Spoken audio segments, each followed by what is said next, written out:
ጋብቻ መፈጸም ያለበት በጳጳሳት ቡራኬ እንደሆነ ይናገራል። ቅዱስ ዮሐንስ አፈወርቅ ይህንን ነገር ሲያስረዳ ባል ለመስዋዕትነት እንጂ ለገዢነት የተሾመ አይደለም ይላል። ኢየሱስ ክርስቶስ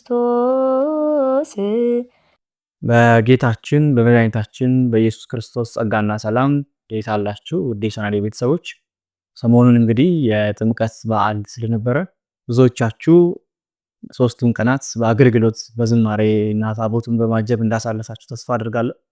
እግዚአብሔር አምላካችንም ደግሞ ከበዓሉ በረከት ረድኤት እንደሚሰጠን በእግዚአብሔር ላይ ተስፋ አለ እና እንኳን ለጌታችን ለመድኃኒታችን ለኢየሱስ ክርስቶስ በዓለ ጥምቀት በሰላም አደረሳችሁ እያል ባለፈው የጀመርናት አንድ ርዕስ አለች። ይሄ ስለ ጋብቻ ስለ ትዳር ላይ በባለፈው ሳምንት ክፍል 1 ሰርተን የተወሰነ መግቢያ ነገር ኦቨርቪው ነገር አድርገን ነበር። ዛሬ ደግሞ መጽሐፍ ቅዱስ ስለዚህ ስለ ትዳር ስለ ጋብቻ ምን ይላል የሚለው በተወሰነ ደቂቃ በጥቂቱ አብረን እናያለን። እስከ ቪዲዮ መጨረሻ ድረስ ልትከታተሉ ጠይቃችኋለሁ። ደግሞም ለዚህ ቻናል አዲስ ከሆናችሁ ሰብስክራይብ የምትለዋን በተን በመጫን ቤተሰብ ይሁኑ። ለወዳጅ ዘመዶም ደግሞ ሼር በማድረግ አገልግሎት ተደራሽ እንዲሆን ያግዙ። እንግዲህ ጋብቻን በባለፈው ሳምንት በተወሰነ ደረጃ ይሄ እንደውም ከቤተክርስቲያን ውጭ የሚደረገውን ጋብቻና ቤተክርስቲያን ውስጥ የሚደረገውን ጋብቻ ልዩነቱን፣ ጥቅሙን፣ አንድነቱን በተወሰነ ደረጃ ለማየት ሞክረን ነበረ። ዛሬ ደግሞ ትዳር ወይም ጋብቻ የሚለው ራሱ እንደው ከመጽሐፍ ቅዱስ ከጅማሬው እንዴት ይመስላል የሚለውን አብረን የምናየው። ትዳር እንግዲህ በቤተክርስቲያናችን አስተምህሮ መሰረት ሰዎች የጀመሩት ወይም ደግሞ ሰዎች የፈጠሩት በኋላ ደግሞ እግዚአብሔር የሰዎችን አንድ ላይ መሆን መሰባሰባቸውን አይቶ የመሰረቱ አይደለም። ነገር ግን ጋብቻ ከስነ ፍጥረት ቀጥሎ ከየትኛውም ባህል ከየትኛውም ሕግ ከብዙ ነገሮች በፊት ቀድሞ የነበረን ኦሪት ዘፍጥረት ምዕራፍ 1ን ስንመለከት ስለ 22ቱ ፍጥረታት ይናገራል። እነዚህ 22ቱ ፍጥረታት ከተፈጠሩ በኋላ ደግሞ ቀጥሎ ያለው ምዕራፍ 2 ማለት ነው ስለ ትዳር ወይም ስለ ጋብቻ እግዚአብሔር የሰው ልጅ ብቻውን ይሆን ዘንድ መልካም አይደለም፣ ስለዚህ አጋዥ እንፍጠርለት ብሎ ትዳርን ሲመሰርት እናገኛለን። ስለዚህ ጋብቻ ከስነ ፍጥረት ቀጥሎ ለሰው ልጆች የተሰጠ የሰው ልጆች ተፈጥሮ የሰው ልጆች ስጦታ ነው። ጋብቻ እንግዲህ ጋብቻ ገና የሰው ልጅ በኃጢአት ሳይወድቅ በፊት በእግዚአብሔር አእምሮ የተጸነሰ ደግሞ በኤደን ገነት በግልጥ የታየ የተነገረን እግዚአብሔር የአዳምን ብቸኝነት ሲገልጽ የሳይኮሎጂካል የሆነ ብቸኝነት አይደለም፣ እንደው ከሌሎች ነገሮች የተገለለ ብቻውን የሆነ ነገር አይደለም የአዳም ብቸኝነት። ምክንያቱም ከጎኑ በአካባቢው ሌሎች እንስሳቶች ይኖሩ እንደነበረ ራሱ መጽሐፍ ቅዱስ ይነግረናል። ነገር ግን የአዳም ብቸኝነት ተፈጥሯዊ የሆነ ብቸኝነት ነው። እንደውም አንዳንድ ምሁራን ስለዚህ ነገር ሲናገሩ የሰውነት አለመሟላት ነው ይላል። ምክንያቱም የሰው ልጅ ህብረታዊ ስለሆነ ነገሮችን በአንድ ላይ በማድረግ ያምናል። ነገሮችን ችግሮችን በጋራ በመፍታት አንድነትን ህብረት ላይ ያተኮረ ነው የሰው ልጅ ተፈጥሮ ማለት ነው። ለዛም ነው በቤተክርስቲያን ውስጥ አንድነት አለ። ውጪም ደግሞ በተለያዩ በመንግስትም ሊሆን ይችላል በእድር በተለያዩ አካባቢያችን ላይ ባሉ የምንሰባሰብበት ቦታ ላይ የሰው ልጅ ህብረት በመፍጠር አንድ ላይ የመኖር አንድ ላይ ነገሮችን የማድረግ ተፈጥሯዊ ዝንባሌ አለ። ይህም ደግሞ ከተፈጥሮ ጋር የተቆራኘ ነው እንጂ ከሆነ ጊዜ በኋላ ያመጣው የተለማመደው ነገር አይደለም። ገና ከተፈጥሮ ያለን ህብረታዊነት ማለት ነው። ለዛ ነው የሰውነት አለመሟላት ነው ሔዋን ሳትፈጠር በፊት አዳም ሙሉ አልነበረም ብለው የሚናገሩ ምሁራን ማለት ነው። እኛ ብዙዎቻችን ከሰዎች የሆነ ነገር እንፈልጋለን፣ በጣም የሚጎለን ነገር አለ። ለዛ ነው ጌታችን አዳም የሚጎለውን ነገር ከራሱ ከአዳም አጥንት ከራሱ ከአዳም አካል አድርጎ ሙሉ አድርጎ ሔዋን የፈጠረበት ማለት ነው። በአካባቢያችን ደግሞ ብዙ ጊዜ ስለ ትዳርን የሚሰጠው ባል ወይም ሚስትን የሚሰጠው እግዚአብሔር ነው፣ ስለዚህ ብዙ አትጨነቁ የሚሉ አባባሎች አሉ። እነዚህን አባባሎች በትክክል ስንመለከታቸው መጽሐፍ ቅዱሳዊ ሆኖ እናገኛቸዋለን። ኦሪት ዘፍጥረት ምዕራፍ 2 ላይ ስንመለከት ሔዋን ለአዳም ስትፈጠርለት አዳም መጀመር ሔዋንን አልጠየቀም ወይም ደግሞ ፍጠር እንዲኝ ብሎ አልተናገረም። እግዚአብሔር ነው አስቦ የሰጠው። ደግሞ ሔዋን ከመጣች በኋላ አልተደራደሩ፣ አልተስማሙ፣ እንደዚህ ይሁን እያሉ የሆነ የሚፈልጉትን ነገር አልተነጋገሩ። ትዳርን የሚሰጠው እግዚአብሔር ነው የሚለው አባባል እዚህ የአዳምና ሔዋን ታሪክ ላይ ራሱ መሰረት የጣለን። አዳም ሚስቱ ሔዋን ተፈጥራ ካጠገቡ ባያት ጊዜ ምንድነው ያለው?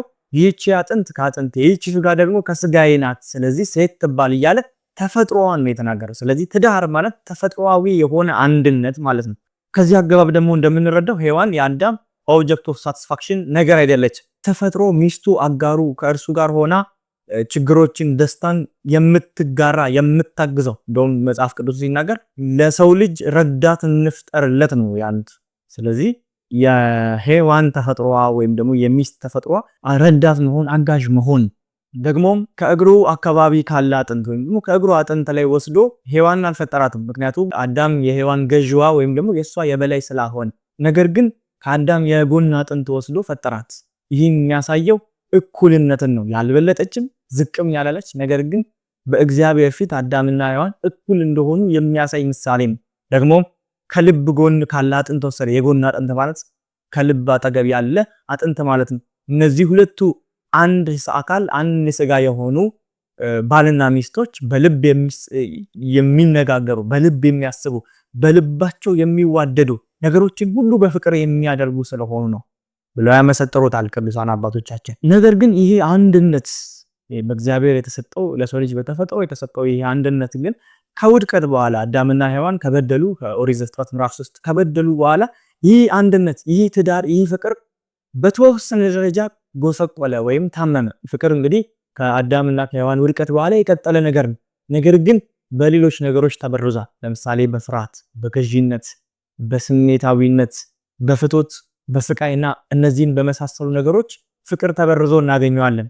መጀመሪያ በተፈጥሮ በሙሉ አንኮንዲሽናል በሆነ ላብ የሚዋደዱ አዳምና ሔዋን ከውድቀት በኋላ ግን የሰው ልጅ እንዴት መዋደድ ጀመረ? ከአንዱ በሚያገኘው ጥቅም ላይ ብቻውን ከመሆን ፍራቻ ሚስትን ወደ መፈለግ መሄድ ወይም ደግሞ ከሚደርስበት ስጋዊ ፍቶት ከስጋዊ ምኞት የተነሳ ሚስትን ለራሱ ማድረግ የጀመረበትን ነገር እናገኛለን። ይሄ ማለት ግን ትዳር ሙሉ በሙሉ አበቃለት መጥፎ ነገር ሆነ ማለት አይደለም። በተወሰነ ደረጃ ተዳከመ ማለት ነው እንጂ። ለዛም ነው ቅዱሳት መጻሕፍት ስለ ትዳር ሲናገሩ ስለ ትግሉ፣ ስለ ስቃዩ፣ ስለ ህመሙ፣ ስለ ፈተናው አጉልቶ ይናገራል። ምክንያቱም ያ በትዳር ውስጥ ያለው ፈተና፣ በትዳር ውስጥ ያለው ስቃይ፣ በትዳር ውስጥ ያለው ችግር የሰው ልጅ በራሱ ላይ ያመጣው ነገር ስለሆነ፣ ነገር ግን ያንን ነገር እግዚአብሔር ወደ ምን ቀይሮታል? ወደ መዳኛ መንገድ፣ ወደ ድህነት መንገድ ስለቀየረው። ለምሳሌ ሞትን መመልከት እንችላለን። ሞት በሰው ልጆች ላይ የተፈረደው በኃጢአት ምክንያት ነው። ነገር ግን ክርስቶስ ያንን ኃጢአት ካጠፋ በኋላ ራሱ እንሞታለን። ምን አደረገው? ያንን ሞት ወደ ገነት መግቢያ፣ የሚበሰብሰው ስጋ የማይበሰብሰውን የሚይዝበት መግቢያ በር መንገድ አድርጎ እግዚአብሔር መንገዱን ስለቀየረው። ትዳርንም በተመለከተ ተመሳሳይ ነገር ነው ማለት ነው። በብሉይ ኪዳን የነበሩትን ጋብቻዎች ስንመለከታቸው የተቀደሱ ጋብቻዎች ናቸው። በእግዚአብሔር ፊት አፕሩቭድ የሆኑ ጋብቻዎች ናቸው።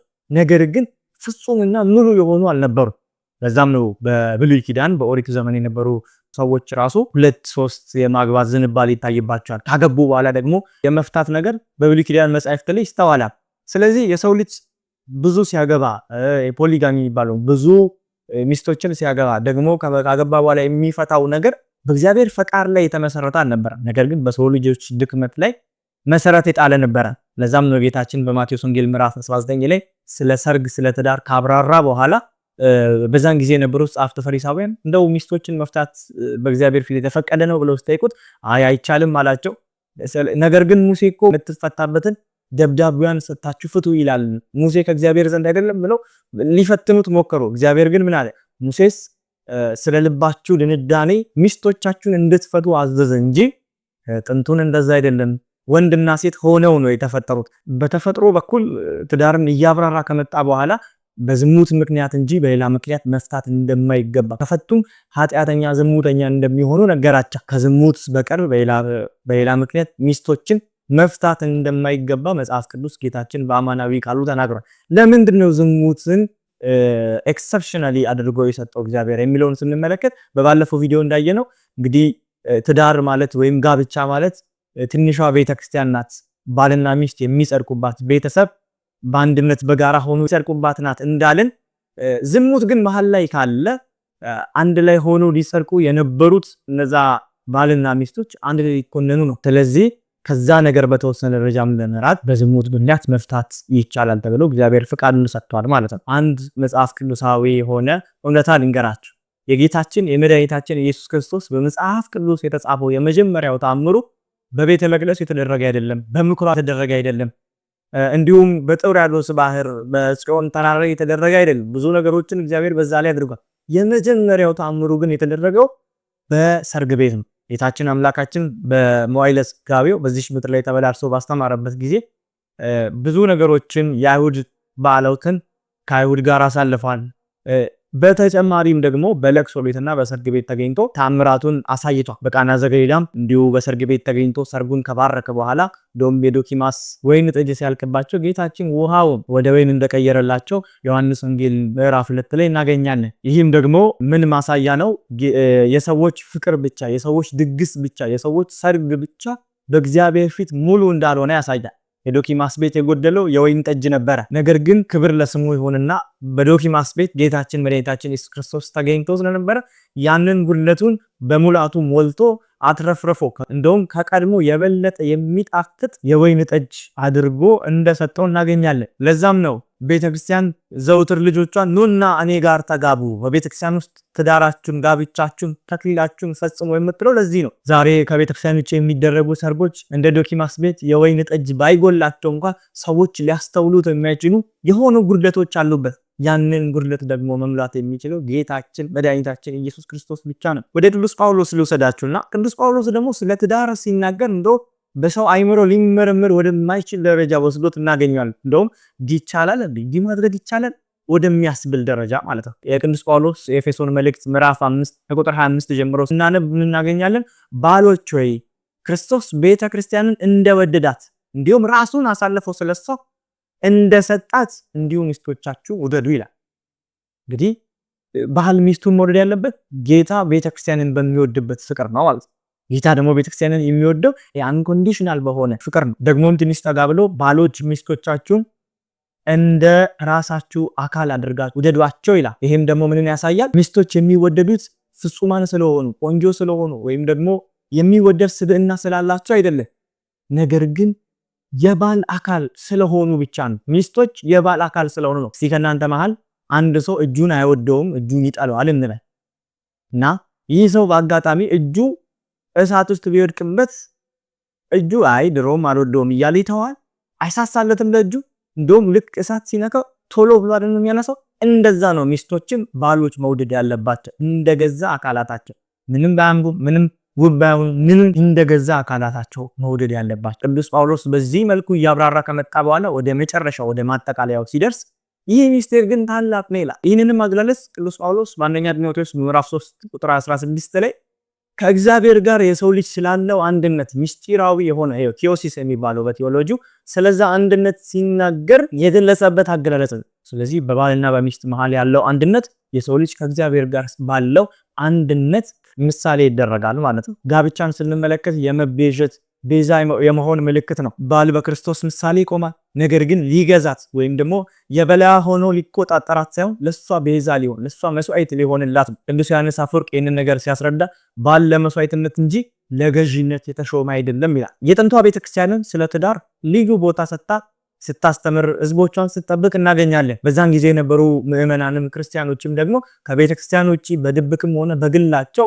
ምንም አይነት ሰርግ አያደርጉም ነበር። ቅዱስ አግናጢዮስ እንደውም በዚህ ዙሪያ ሲናገር ጋብቻ መፈጸም ያለበት በጳጳሳት ቡራኬ እንደሆነ ይናገራል። ምክንያቱም ጋብቻ የሁለት ሰዎች ስምምነት የሁለት ሰዎች ውል ብቻ ሳይሆን በክርስቶስና በቤተክርስቲያን መሃል ያለውን ፍቅር የሚገልጥ የሰው ልጆች በአንድነት የሚድኑበት የሰው ልጆች በአንድነት የሚኖሩበት ስለሆነ ስለ ጋብቻ ሁለት ክፍሎችን በዚህ መልኩ ሰርተናል። ይሄ የመጨረሻው ክፍል ነው። እስከ መጨረሻው ስላዳመጣችሁኝ አመሰግናለሁ። በቀጣይ ቪዲዮ እስክንገናኝ ድረስ ቸር ሰንብቱልኝ። ሰላም፣ እግዚአብሔር ከሁላችን ጋር ይሁን።